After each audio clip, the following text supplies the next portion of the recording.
What's going on, everybody? No Life Wood back here once again. An update 2 for Anime Defenders just released maybe about an hour or two ago at this point, and I kind of want to run through it because it's not what we were expecting and it has been disappointing for most of the people that I have talked to about it so far. So automatically just want to start off with new banner, new limited time banner. The secret is Gojo, and the two mythics I think are Megumi and Toji from JJK. Obviously, this is depending on how you take it, since pretty much all the macroing and tiny tasking has been nerfed right now, and I'll talk a little bit more about that later. This is more so a negative than a positive. We go over here to the banner. There was an issue before. If you played the update on like the first hour or so, you've been scammed because the amount that it says here to summon 400 is reduced. It is back to normal. They actually increased the rates before. So if you were pulling earlier, you were paying a much higher rate for pulling on these units, and the rates are the same. So it's still going to be the same level of difficulty to get a unit that you actually want from that banner, which is probably the secret. But going back to the update part, the new Tower of Eternity game mode, right? I'm going to put up some footage of that on here. I've done a few floors. It is literally the same thing over and over again. And we have no confirmation on if you actually get a unit reward from doing these floors.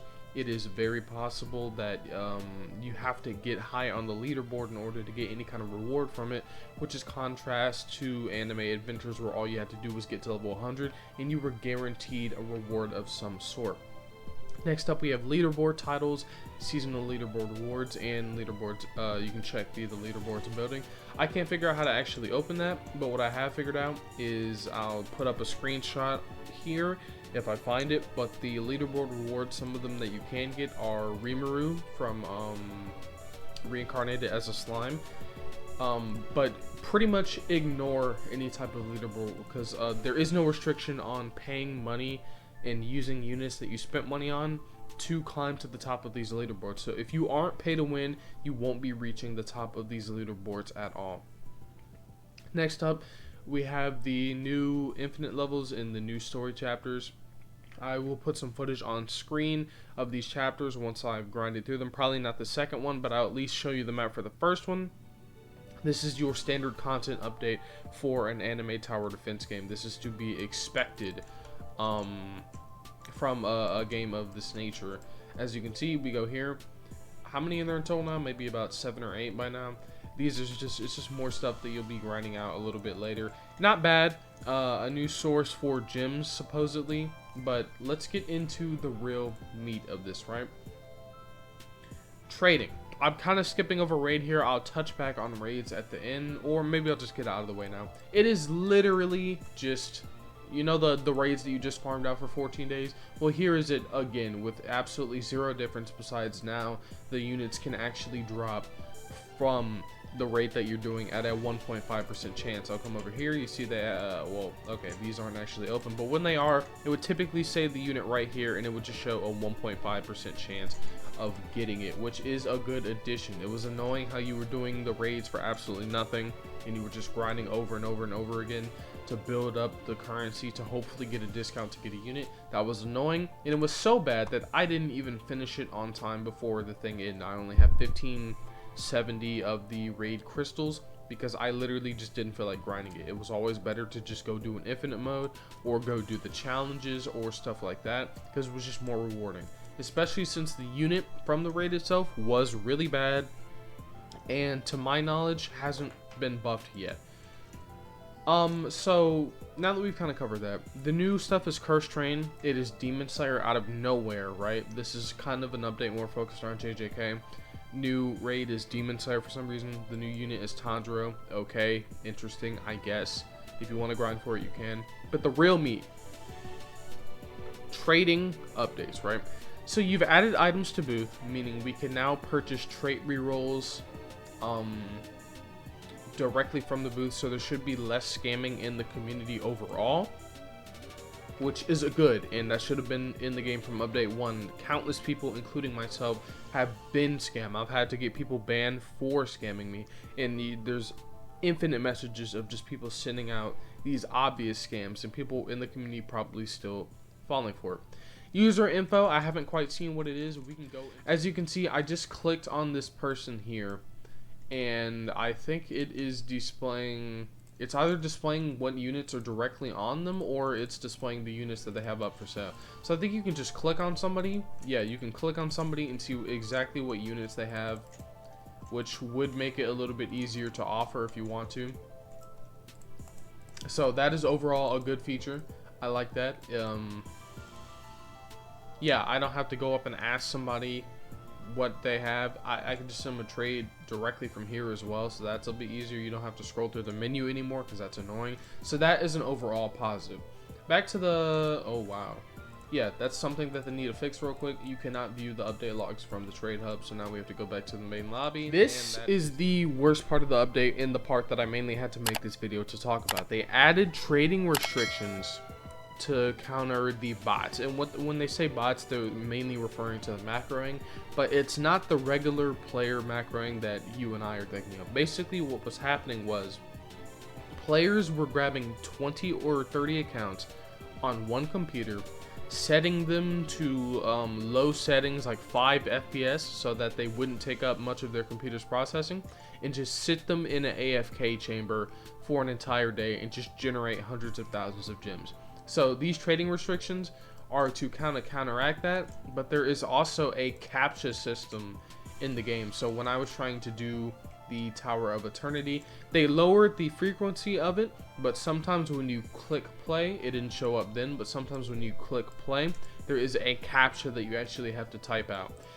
That's annoying, and I'll show you right now the reason that that doesn't matter. I have a clip here that another content creator sent in to the exclusive group chat, where here is an exploiter completely just bypassing the CAPTCHA. Look, typically you have to type in the text. Nope, exploiter just straight up went past it, and now he has access to floor 1. This is within 2 hours of the update, so exploiters already have an advantage.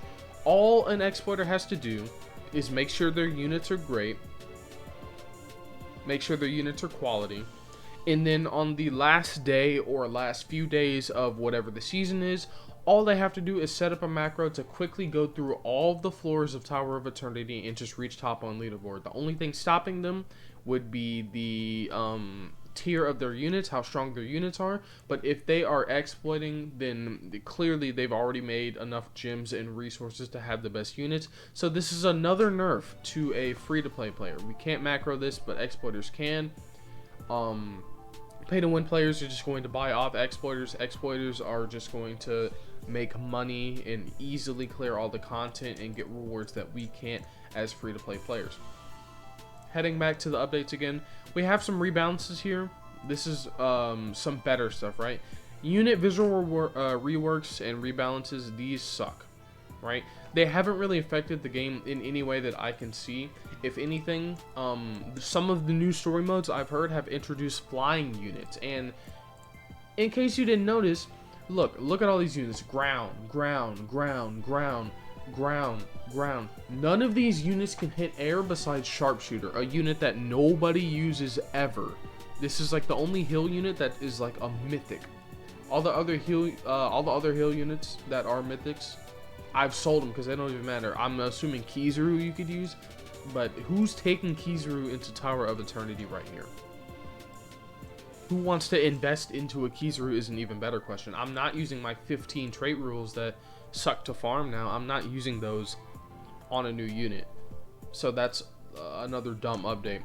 But they buffed worthiness. This needed to happen because there's no point of me grinding to 100% worthiness just to get a trash trait, or not a trash trait, but a trash stat on my unit.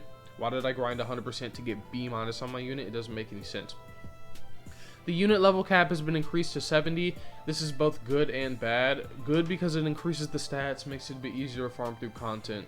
But bad because if you guys didn't know, the rate of getting food compared to how much you have to spend to max out a unit is horrific in this game. And the bridge between level 60 and 70 is going to set you back a few hundred food. I had over 1,000 stockpiled, and look how much I have now. It is completely just less.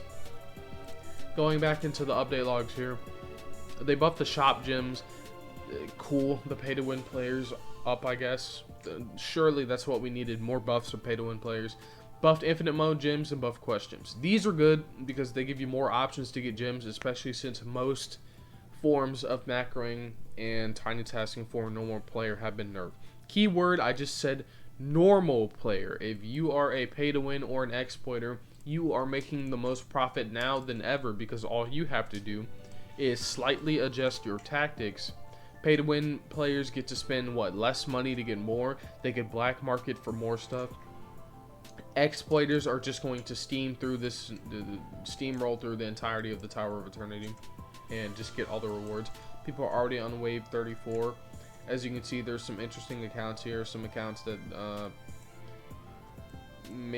probably aren't main accounts. Some of these look like alts. So, once again, this is another update that trashes on players that aren't grinding all day and night and aren't spending money and aren't exploiting. These are the normal players, the casual players. That's who these are affecting the most.